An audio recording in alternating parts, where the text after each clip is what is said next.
another video episode of my podcast.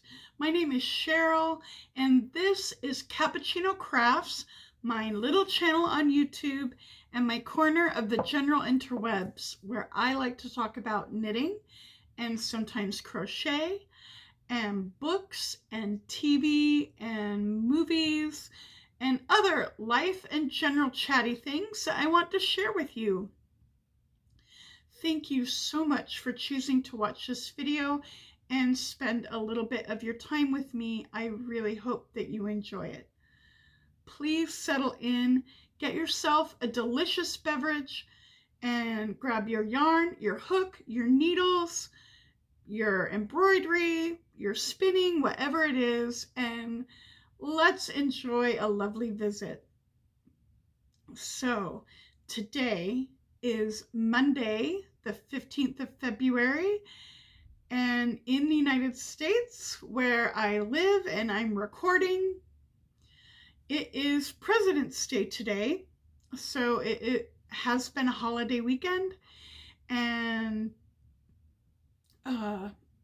it is in honor of the birthdays that fall on different days this month of two of our early presidents in United States history, George Washington and Abraham Lincoln.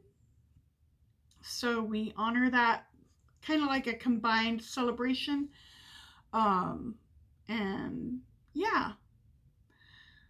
And yesterday was the 14th of February, which many people in different places celebrate the 14th of February as Valentine's Day.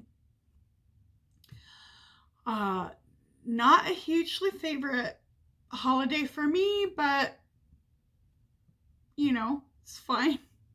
I did begin 2 romance novels this week in honor of the theme of Valentine's and romance.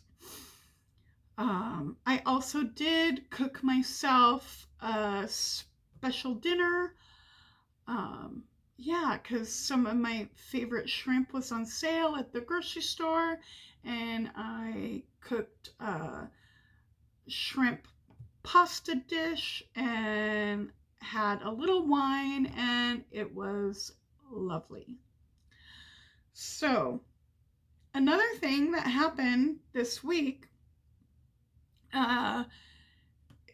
the weather report said it was going to start on Thursday, which it sort of did, but in this part of the state where I live, we didn't get very much snow on Thursday, but we really did get more snow on Friday.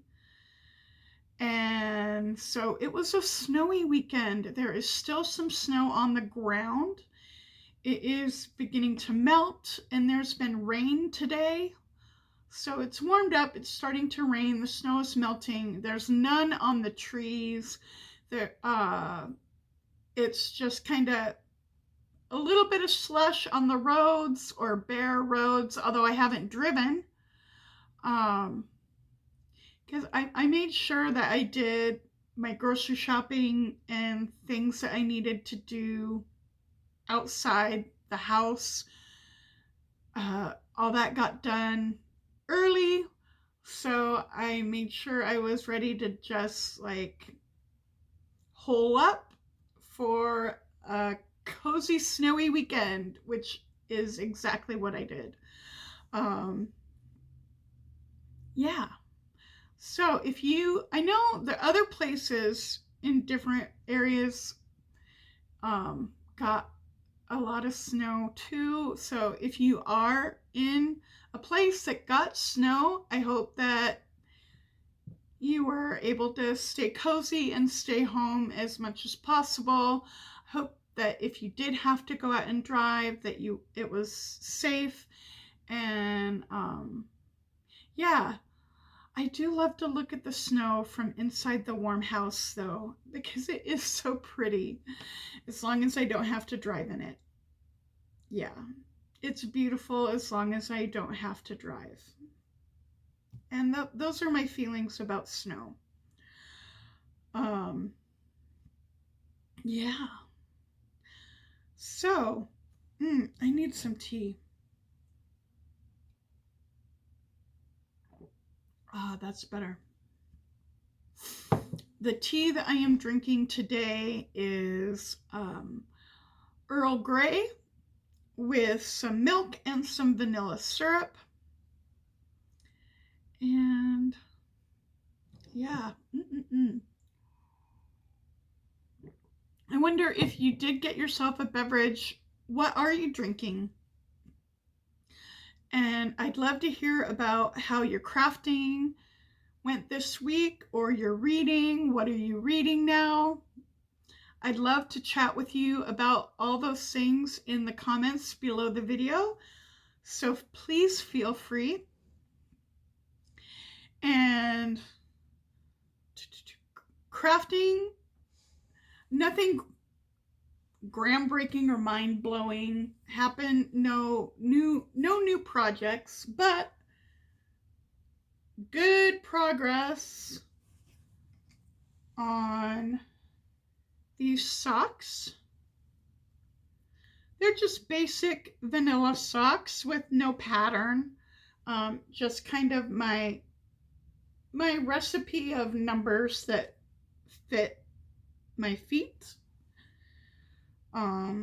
So yeah, making real good progress down the foot. And also progress on the big project. Are you ready? Are you ready to see? The Fidelia cardigan. This is a pattern by Amy Christophers. And this is the back panel that I'm showing you. So this is across the back. And here's the one of the fronts. It is going really well.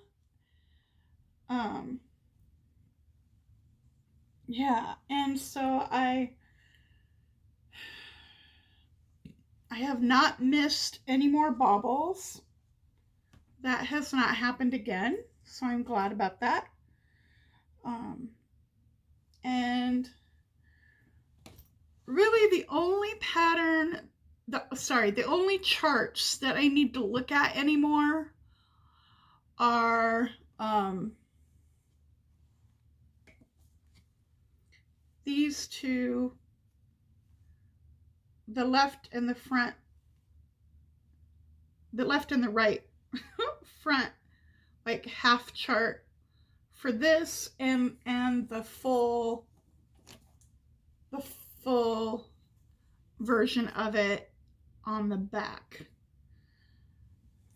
Yeah. These parts are completely memorized now because they're pretty repetitive, and there aren't that many rows to the actual chart. It just repeats a lot. So yeah, so I'm not looking at all the charts anymore, which is really good. But yeah, that beautiful panel is really long. There are, I think, 28 or 29 rows to it.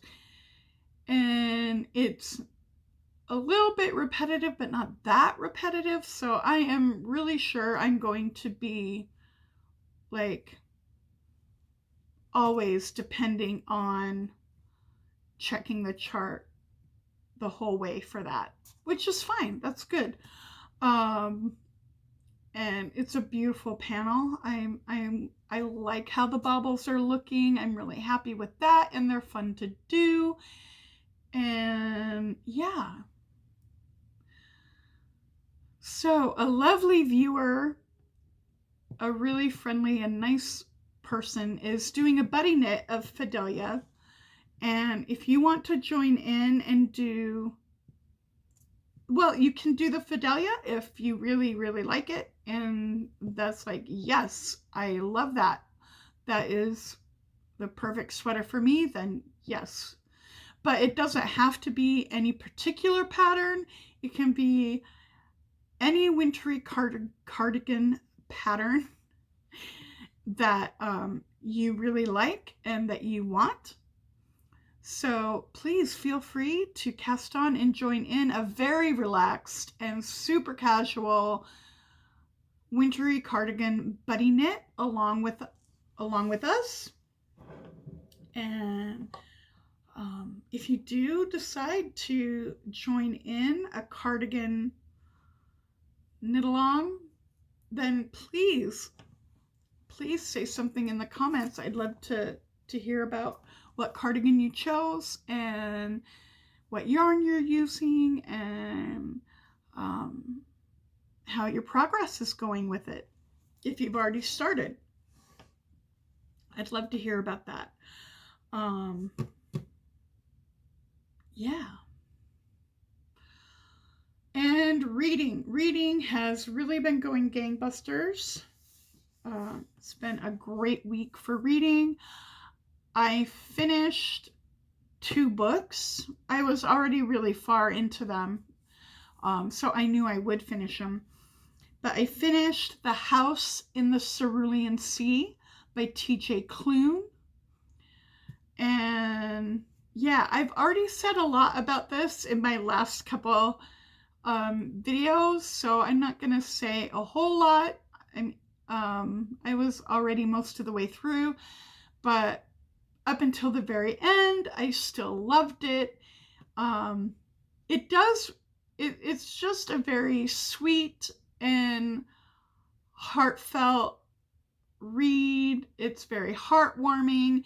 It does read a little bit like kind of a fable or maybe a little bit of an allegory, where it's using some of the fantasy, because the kids are magical kids and there are fantasy or, magical creatures in this world.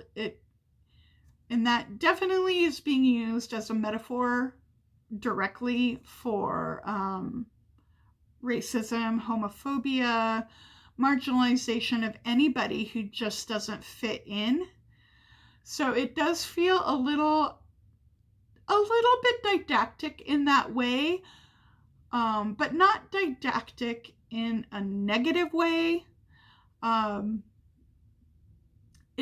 It does also allow for a lot of fun humor and whimsy to lighten, because he is talking about some actual very serious things: trauma, abuse, racism, homophobia, all of those things. So that choice really does, adding the whimsy and a little bit of a fable-y or allegorical layer to it, does make it feel less heavy. I also finished The Lesson by Cadwell Turnbull just a couple days ago, and that was a really, really interesting science fiction novel. It is like a first contact and alien invasion scenario, which he really uses as a metaphor to talk about colonization.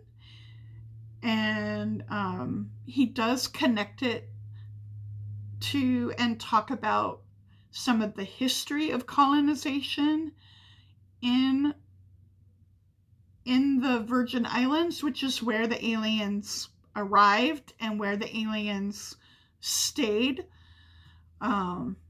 So it is set very much in the Virgin Islands in the Caribbean, and yeah, it's not like a lot of alien invasion, like you expect like a really action, like blockbuster and explosions kind of thing, which that's not bad, that's totally fun, but that's not the kind of invasion story this is. But that doesn't mean there is no tension. It's not high in action, although there is a bit of action, but not, but not a high level of action. But the tension is very high. There is a lot of internal intention in the characters, in their reactions to the aliens, in how it affects their beliefs and the decisions that they're making, and tensions between family members as they believe different things and make different decisions, and political tensions are rising in the community, and it does come to a climax, and that builds really well. So you definitely feel the tension, but it is a very, very character focused, and you follow a core group of characters and how they're navigating through all the changes in the society and all the revelations of, there being aliens and things, and their response to the trauma of the violence of the aliens, because the aliens are they're not violent all the time, but they are very hair trigger with their violence, and the slightest provocation, they will react with very harsh violence.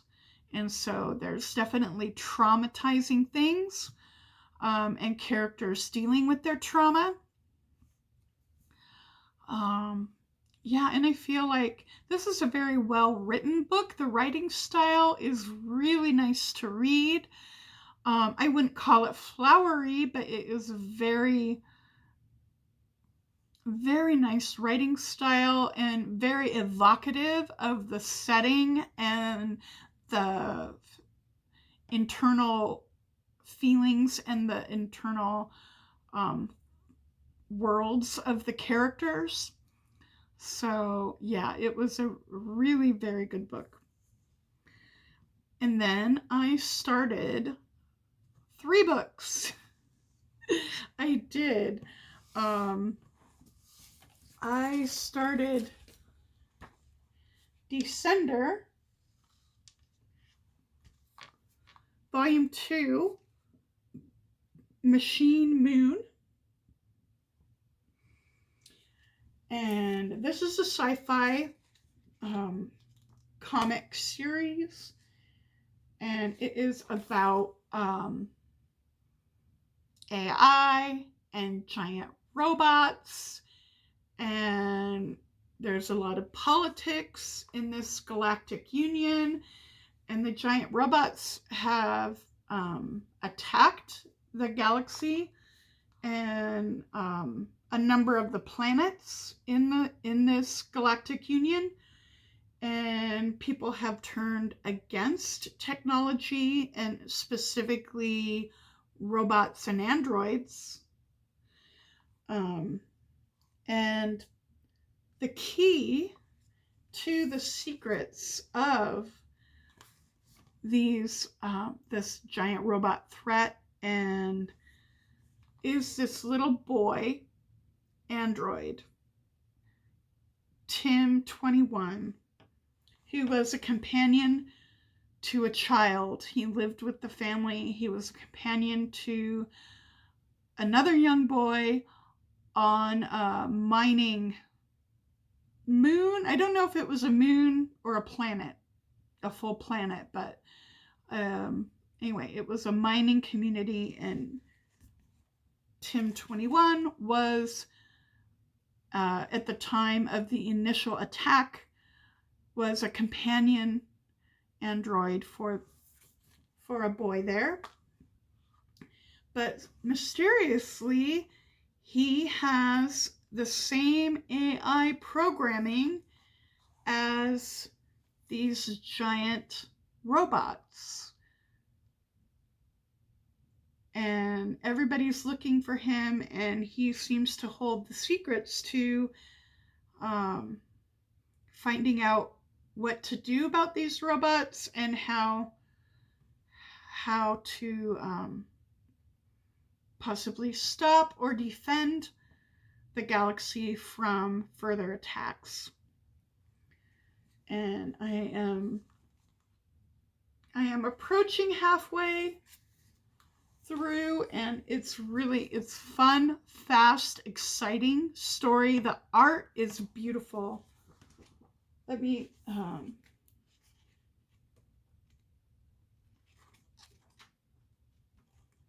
here's some of the beautiful art. The art is just really gorgeous. And I mean, look at this cover. Look at that. Yeah. So it was written by Jeff Lemire, and the art is by Dustin Wynn. As I said earlier, in honor of the theme of romance and Valentine's Day, I began 2 romance novels. Well, one is maybe more of a novella. But I started A Taste of Sage by Yafa Santos, which is about 2 chefs. And so it's got a lot of food descriptions and yumminess and even recipes. There are even recipes at the end of each chapter for foods that were cooked. And it took a surprising turn last night while I was reading. And I was like, oh, wow, okay. So I am really, really invested now to find out how that goes. And I am having a little bit of trouble with the male romantic hero. Most of the time he's all right. He's really grumpy and kind of a control freak, like I think a lot of chefs can be. That's not the part that's bothering me so much, but he has a temper that I don't like. It doesn't come out super often, so sometimes I forget about it. But then he lashes out and flares out this temper again, and I'm like, that's a little scary. I really don't like it. He doesn't show his temper like directed at his romantic heroine, but it bothers me. And yeah, that's not something I want to see. So hopefully, I think part of his character arc is maybe to learn to deal with his temper and to not react that way to people. I hope so. That's what I want to see, because I don't want it to be just let go, as in like, he's a hothead, that's fine. That's a little complaint that I have. But I really like the food talk. The recipes are fun. I don't think I'm going to try any of them, although they're not all like super intense and intimidating kind of recipes. But I still I don't feel like super excited to try any of them. But the fact that they're there and it's fun though, I like that. Yeah, so that is all. Oh, no, there's one more book. I also started audio novella. It's only like 5 hours and 20 minutes. And It's an Audible original exclusive, and it is The AI Who Loved Me by Alyssa Cole. And I'm so excited to read an Alyssa Cole. So many people talk about her romances. This is not, I don't know if this is a typical romance for her, because I hear people talk more about her contemporary romances, are the ones that I hear about more. Although she does do historical too. I have heard people talk about her good historical romances. But this is a sci-fi speculative romance, as you can guess, by AI, or artificial intelligence. And it is set in the not very distant future. It feels very like projected from some definite trends in our current day. And I don't know if a year was ever specified, but if I guessed, I would think this is maybe 40 or 50 years in the future, so not very distant. And there, yeah, one of the hero, the male hero is an AI, which is really fun. And in the beginning, his existence and identity as an AI is top secret, because he's a very, very secret project. It's not like AI androids are like commonplace in this future day, but he is a very top secret project. And one of the scientists has snuck him out of the lab and brought him home. So he is living, and the scientist is passing him off as her nephew. And her neighbor is now working from home. And so she runs into this nephew, and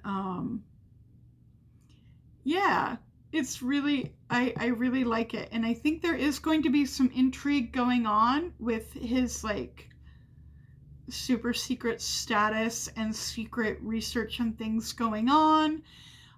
There are hints of some things happening that might add some intrigue later in the story, because it seems like another scientist has disappeared mysteriously from the hive, which is where most of the people work. And it is like a top federal ministry, I guess, or it's like federal but also privatized. I know it's complicated, but most of the people who live in this city are employed at the hive, and there's a lot of science going on at the hive, and other things too. So there might be some very nefarious things going on. And so I think it's going to be really fun. I'm like 46% through, so I'm approaching half. This is going really fast because it's not very long. And the audio book is excellent. The two narrators are Regina Hall and Mindy Kaling. So it is a delight to listen to. It is so fun that way. It's a really well done audiobook. I love the narrators and their performances and their voices. So yeah, super good. yeah, I haven't been watching any TV. Yeah, I really haven't. Um, yeah, I have been keeping up with the news in a limited way because I'm purposely not letting myself get like sucked down a giant rabbit hole, but I have been limiting to myself to a certain amount a day. So the news has been stressful and disappointing. And I just haven't been wanting to watch other things on the TV after that. Yeah. I hope that your creative projects and everything are going well for you. I hope that all your family and all your loved ones are safe and well. Take care and see you next time. Bye bye.